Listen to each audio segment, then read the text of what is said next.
அதற்கு அடுத்ததாக நம்முடைய உதயநிதி அவர்கள் இந்த தேர்தலில் மிக சிறப்பாக பணியாற்றார். பல்லாயிரக்கணக்கான மைல் தூரம் சென்று திராவிட முன்னேற்ற கழகத்தின் வெற்றியை உறுதிப்படுத்துவதற்காக 40க்கு 40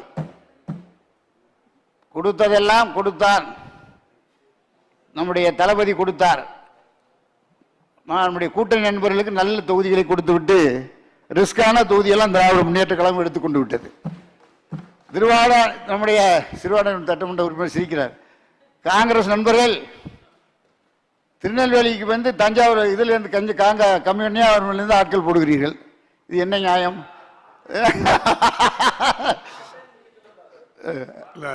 அது அவங்க அவங்க கட்சி அவங்க உறுப்பினர் போட்டாங்க. நம்ம இல்ல நல்ல தொகுதிகள் ஒதுக்கி விட்டு இடைத்த கஷ்டமான தொகுதிகளை இல்ல அது இருக்க தலைவரே அதெல்லாம் உட்காருங்க உட்காருங்க உட்காருங்க. அது அமைச்சர் அவர்கள் நம்ம பிற்படுத்தப்பட்டோர் நலத்துறை. இந்தியா கூட்டணி என்பது நம்முடைய தலைவர் தான் ஆணிவேர். நம்முடைய தளபதி முதலமைச்சர் என்பது இந்தியா கூட்டணி ஆணிவேர். அது ராகுல் காந்திக்கும் தெரியும், எல்லாருக்கும் தெரியும். இங்க வாக்களிப்பது என்பது உதயசூரியனுக்கும் கைக்கும் தான் ஒழிய நபர்களுக்காக அல்ல.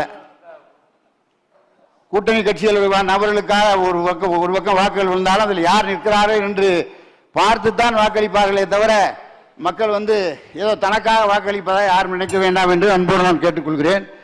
ஆகவே என்ன சபாநாயகர் சொல்லுங்க, வெள்ளடிச்சல பேரவைத் தலைவர் எல்லாத்தையும் சமாளிச்சிருவார்.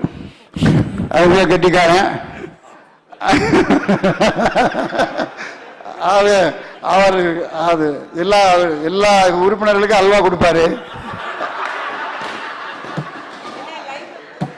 போனா போட்டு சும்மா பேரவைத் தலைவர் நல்லா நீங்க போக மாண்புமிகு அமைச்சர் உட்காருங்க. மாண்புமிகு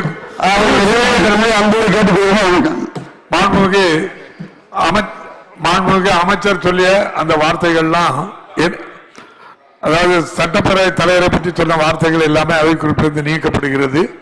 சபாநாயகர் ஏதாவது மன வருத்தம் இருக்கா? அதெல்லாம் கிடையாது, ஒன்றும் கிடையாது. சபாநாயகர் கொடுத்து மாட்டான். வருத்தம்லாம் தெரிவிக்க முடியாது. சபாநாயகருடைய அவரை சபையில் இருந்து நீக்கிட்டார்ல, அப்புறம் அவங்க சபையில் கேட்கறான் வருத்தம். நீங்கள் அமைச்சர், நமக்கு ஒரு முதல்வர் இருக்கின்றார், அவருக்கு கீழே அமைச்சராக இருக்கின்றோம். ஒவ்வொரு வார்த்தையும் மக்களிடம் செல்லும் போது அது எப்படிப்பட்ட தாக்கங்களை உருவாக்கும். சாதாரண விஷயத்துக்கு யாரோ செய்த தவறுக்கு இந்த அரசு நோக்கி அம்புகளை எய்வார்கள். அப்படியானால் நாம் எவ்வாறு பொறுப்புடன் செயல்பட வேண்டும் என்பதை புரிந்து கொள்ள வேண்டும். காரணம், இந்த சட்டமன்றத்துக்கு உரிய மாண்பு. ஒரு அமைச்சர் சொல்லுகின்ற போது நீங்கள் ஏற்கனவே 2-3 வார்த்தைகளை நான் அவை குறிப்பிலிருந்து ஏற்கனவே நீக்கிட்டேன். நீங்க அவைத்தலைவரை சொல்லும்போது நீங்க திரும்ப நான் அதை வாபஸ் வாங்கிட்டேன்னதை விட நான் அந்த பிரச்சனையை முடிச்சிட்டேன். அதுக்கு மேல் கொண்டு நான் அதை பெருசுப்படுத்தக்கோ இல்லை. அதில் முக்கிய விஷயம் என்னன்னா, இந்த சபை நாகரிகம். மாண்புமிகு அமைச்சர் வருங்காலங்களில் இப்படிப்பட்ட வார்த்தைகள் பேசும்போது அவையில் கவனமுடன் பேச வேண்டும் என்று கேட்டு